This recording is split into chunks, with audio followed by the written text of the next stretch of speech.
excuse me, how do you feel Bodoland, sir? Bodoland is a very nice place. I'm so excited to be here. Any suggestions, sir, for Bodoland people? Bodoland is a great place. My suggestion is the same. Fall in love with math and science. Thank you from Bodoland, sir.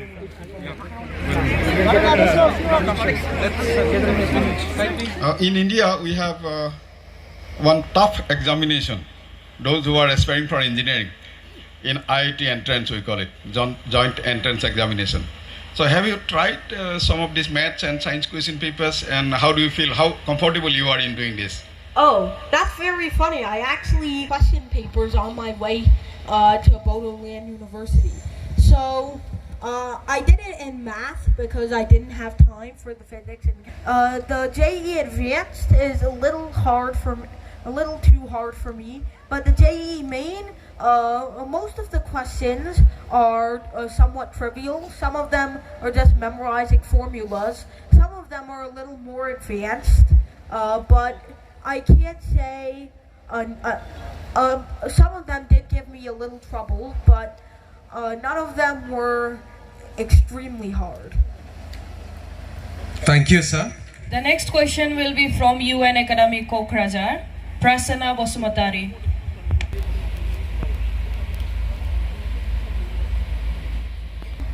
How do you balance your academic responsibilities with your personal life and other interests, sir? Thank you. That's a very good question. I find that my academic interests are more fun for me than anything else. They don't usually feel like work. They feel more natural to me because I just feel at home doing math and science compared to other subjects. My personal life is not that eventful. My personal life outside math and science, there's not really much to do. I don't have too many people that are close to me. I just have a few meetings to set up every week or so, a paper to write. No, I'm just kidding. I just don't have that much to do in regards to my personal life. I don't have that many relations, so my dad mostly does all of the PR work or promotion work for me. So I really appreciate that because that puts a lot of slack on me. So I don't really have too much of a personal life to work on, and my academic life, I see it more as fun than as work. A very good evening to you, respected sir. My name is Muspika Boro and I am from St. Anne's College. So my question for you is, what was your journey like to become the youngest professor in your specialization? Thank you. I wouldn't call myself a specialized professor, but I was allowed to teach a physics course for several students for a few days at several universities. I wouldn't call myself, because I'm not a full-time professor, so I wouldn't call myself a professor exactly, but it's through a lot of communication and the several universities around India were gracious enough to allow me to teach their students for a few days. So that's extremely wonderful that they would do that, and it's simply just a promotion event. So I'm able to spread more love for math and science. Now, promotion. I can't tell you exactly how that works because my dad does all the work for me. Thank you so much. But it's essentially reaching out to several people to see if they're interested in learning science or teaching math and science to their students. And if they agree, then I agree to head over because I appreciate no matter how big or how small a teaching commitment is. because I'm making some contribution to the world. I'm helping at least one person learn math and science more efficiently. So, I hope that answers the question. Thank you. So the next question will be from Bijni College, Bijni. I request any of the student to ask this question. Hello. So great in such a younger age. Who is your inspiration? I don't know I would call myself so great, but I guess I have academic accomplishments than the average 11-year-old.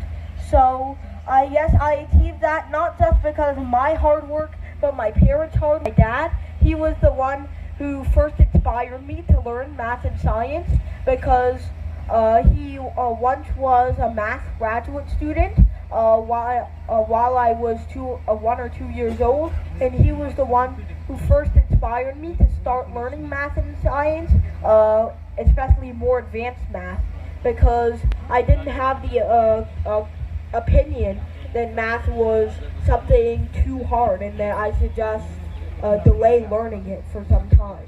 So my parents really helped me do it. So was my brother. My brother was a great source of inspiration for me to do what I did. He's a very smart person as well, probably even smarter than me, but when he was my age, my parents didn't have the resources to support ventures like I'm doing right now. So unfortunately, you weren't able to see him lecturing at Bodoland University. So my family has been helping me a lot in those endeavors, but I myself now have been taking the lead to taking university courses in order to advance my knowledge, reading textbooks on my own, getting tutors, and especially learning from my brother, because he knows a lot more math and science than I do. He's a great scientist. So, through the hard work of both me and my family, I've been able to achieve what I have. I hope that answered the question. Thank you very much. Merlin Nursery, and I'm from Tongla College. And my question is, what is black hole and will it be harmful for living beings in future? Well, the nearest black about billions of miles away. No, billions or trillions? I believe it's billions of miles away. Be harming us anytime soon. A black hole. Well, I've already other physicists have already figured this out, so this isn't anything revolutionary coming from me. It's just a condensed. It's just a condensed ball of matter. That basically what happens when an extremely old star has too many heavy elements in its core. It essentially collapses in on itself due to its gravity, and it becomes just a condensed ball of really heavy mass. And it turns out that this ball has lots of gravity because it's so small and so dense. So that makes it black because even light can't escape. So light can't reflect off of it. So light can't go into our little eyeballs. And basically anything in its surrounding area gets sucked up.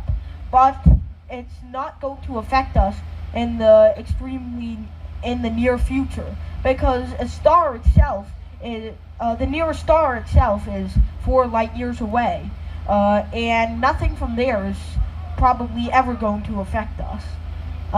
So the nearest star is not even close to big enough to become a black hole.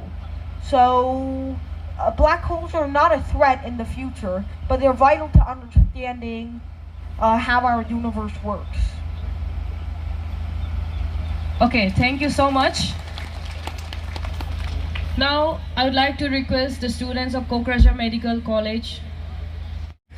Have you encountered any biases or stereotypes in your career because of your age? If so, how do you handle them? No, not really. Everybody that I've met has been very kind to me despite how young I am, and has helped me develop mathematically and in math and science. So I am trying the best I can to develop myself as well as help others, and several people have been helping me do that, including professors from different American universities, as well as my family itself.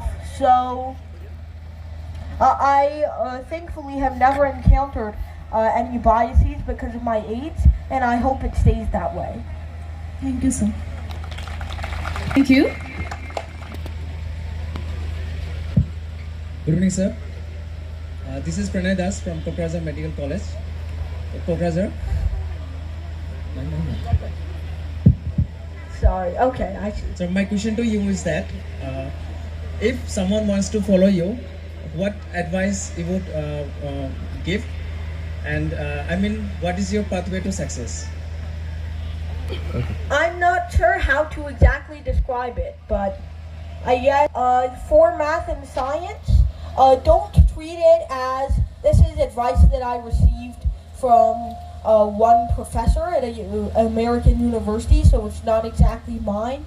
But don't advance too fast when it comes to learning new concepts. Don't do things just because they're advanced. Make sure you have a full understanding, because if you understand 50% of one thing and then you try learning something, you only understand 25% of that, and then you try learning something that builds on it, and you only understand 12% of that, and eventually you figure out that you haven't really learned anything at all, and you've just fallen on your face. So instead of just burning out and being exhausted like that, you can instead try to learn it at an organic pace, what works for you, and make sure you have things nailed down before you try moving on to anything else that builds onto them. You can always move to adjacent concepts instead of moving to upper level concepts. So that's my advice when it comes to math and science. Thank you, sir. Thank you very much. So the next question, IIT Kokraj. Central Institute of Technology, Kokraj. Sir, it's an honor to meet you in person today, and my question to you is time travel possible?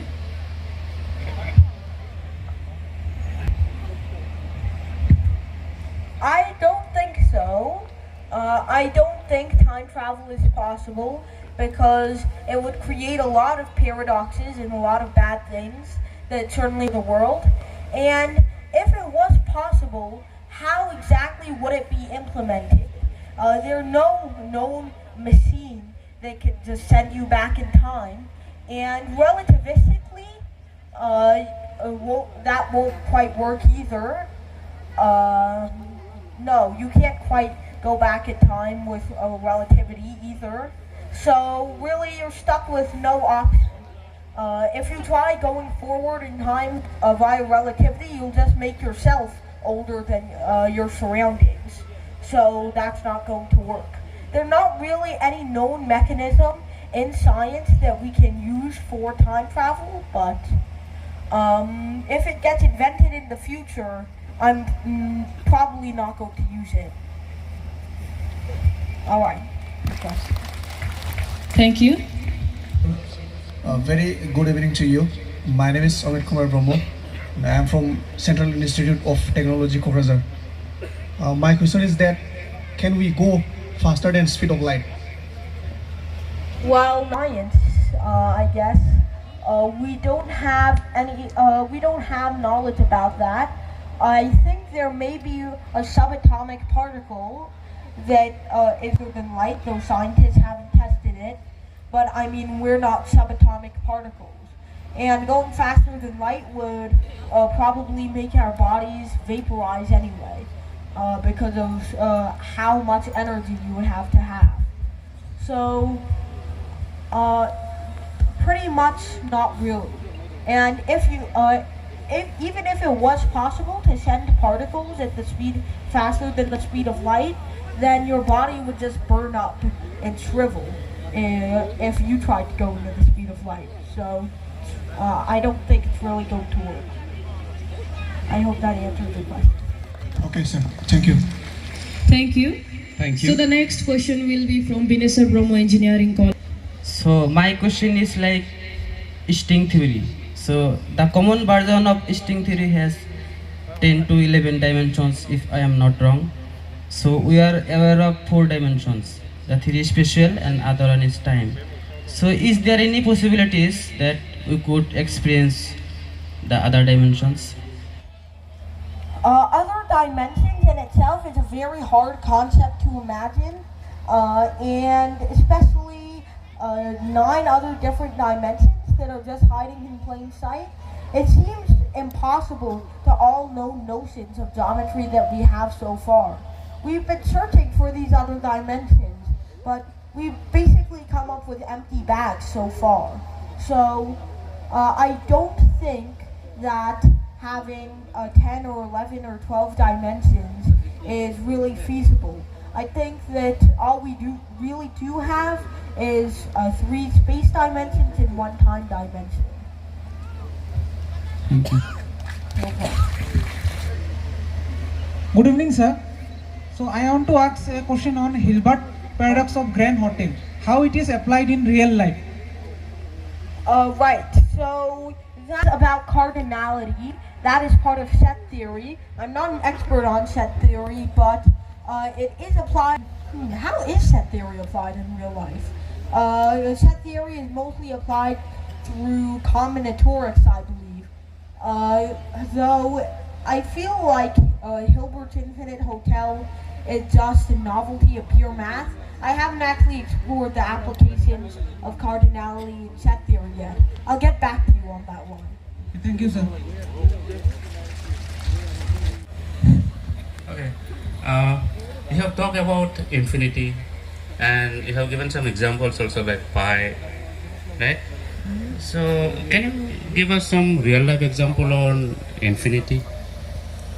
Well, as I said in my speech, there is no good example of infinity in real life. We mostly use infinity, I guess, as a notion for convenience. Like as x approaches infinity, just as x keeps increasing, for example, because infinity is not a real, because you can argue that infinity is not an actual quantified number, and it's just something that we do, I guess, for convenience instead of as representing a real world concept, because infinity is just something that we'll never get close to. There were only 10 to the 80 particles in the universe. That's an estimate from a different scientist, I think, Neil deGrasse Tyson. I wouldn't trust that estimate fully, but 10 to the 80 is still, no matter how big it is, nowhere close to infinity. Nothing will ever be anywhere close to infinity. So, I don't think I could give you quite an example in the real world. I'm sorry if I'm missing something obvious, like the golden ratio or something else, but About it. So how does this quantum entanglement is helping in quantum computing? Actually, I'm not an expert on quantum computing or computing in general. My brother's an expert on it, but I wouldn't consider myself an expert on that. The most I've heard on quantum computing and how it relates to quantum entanglement is that we don't quite have to work with binary anymore, states of 0 and 1, but that we can have a range of existing values. From 0 to 1, like every real number, or every number spaced out by some interval. So I guess that's the importance of quantum entanglement, but I'm sure I'm missing something. So more research would be required.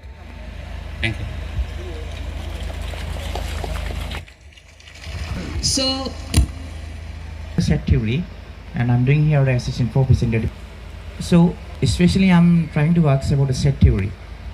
Right, you have discussed about a set of real numbers, complex numbers, regarding the infinity. So can you discuss about such extraordinary set which can superset the complex set or real set of the reals? What exactly do you mean by supersede? That means which can be inscribed a real set and complex set. Well, what has all the elements of both the real set and the complex set? Yes, so that we can discuss about the 3 dimension, like we can discuss the complex set and 2 coordinates like that. That requires a 4-dimensional space for x real, y real, x imaginary, and y imaginary. I'm not sure I understand what you're asking, but real numbers are a subset of the complex numbers. So the complex numbers include the real numbers themselves. We cannot use a 3D coordinate exactly to describe, we can't use 3-dimensional coordinates to describe a function from xy real to xy imaginary. Of course, it depends on what kind of function you're using.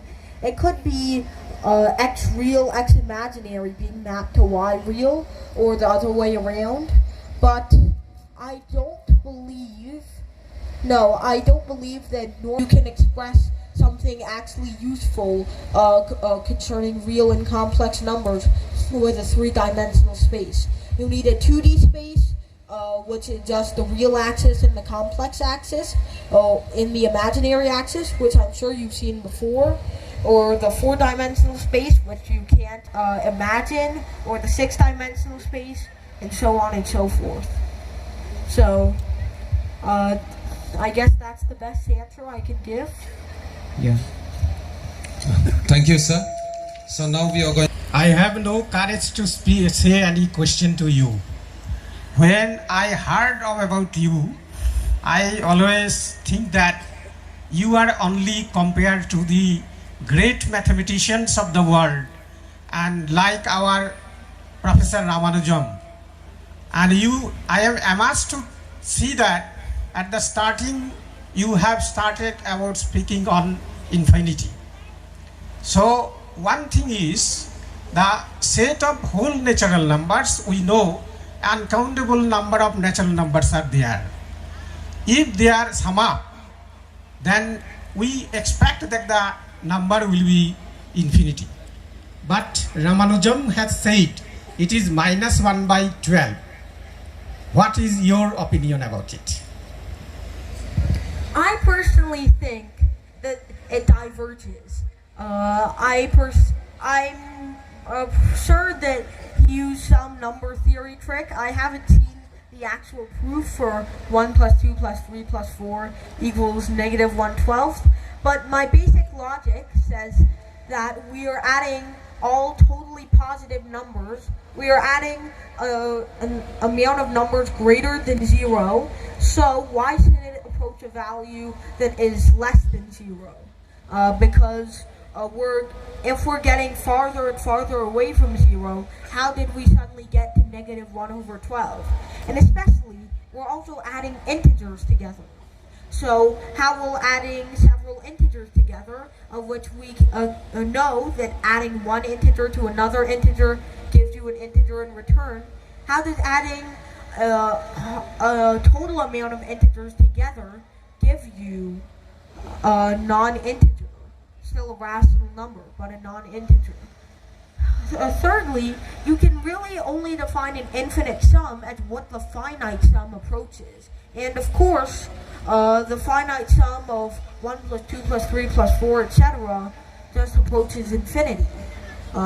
So I don't exactly think that the 1 + 2 + 3 + 4 equals -1/12 has any practical use. I'm sure you could probably derive a few other weird sums for divergent series from the method Ramanujan used to get the sum of x from 1 to infinity is minus 1 over 112. I'm actually eager to look at the proof now that you've reminded me. I'll probably look at it directly after this session. So, good evening, Prof Bari. Myself, Jonin Mosahari, Assistant Professor, Department of Political Science, Bodoland University. So, my question to you is, you are interested in mathematics and science, but what inspired you to write on religion? What inspired me to write on religion? That's a very good question. I'm not sure if I want to discuss it here, but I'll go into small details. I guess what inspired me to go into religion were just animosity between the Muslim community and other communities, especially acts of violence around the world concerning that subject. So I thought, why do we have to fight over something so superficial? Why can't we just get along? And so I decided to write something on that subject because, I mean, it's a very simple concept. It's like, why do people have to fight over their beliefs? It's something very simple. Someone else isn't always going to believe in the exact same thing as you, and sometimes you have to just let it go. So everyone has their own beliefs, and you should learn to respect and love them. And that's what I thought of and kept in my head all the time when I was writing that book. Thank you, sir. So we would have question from teachers from Kokrazar Medical College. What is the difference between your age? You are now approx 12. So what is the difference between other and you? What do you think? It's just the way in which I learned mathematics. If my parents had not been there for me and taught me mathematics the way they did and inspired me to love math, then I'd be as skilled as any other mathematician, well, as any other child is at the age of 11 or 12 in mathematics. But my parents taught me the best they could, and so here I am now. I learned much more than the average 11-year-old, and so I was able to get through the curriculum much faster. Really, I guess it's also combined with just being able to learn very quickly. Okay, so one thing more. What is your goal in life then? What is my goal in life? Yeah. Well, to inspire as many people as I can, like I am hopefully doing right now, to love math and science, and to hopefully advance our world. Because right now I don't see that many people who are interested in math and science. So I hope to change that, and I hope that people will at least try contributing one thing to math and science in their lifetime. If every single person contributed one math paper, then we'd be far, far in the future. We'd be far more advanced than we are now. And honestly, you can try it. Math, even though it's very established, if you know a pretty good amount of math, like even at the undergraduate or graduate level, you can probably make at least a small contribution to math and science. So go, do it. It'll make you feel very good, and you will have helped the world in some small way. Now, my goal is not just to publish those papers, but to help everyone else be inspired to love math and science and understand its purpose in the real world.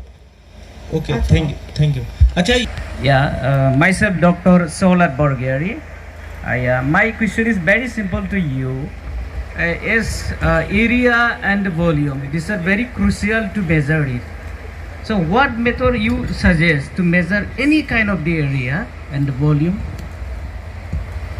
Well, I mean, area and volume, they're very established concepts. I guess you can just use integrals.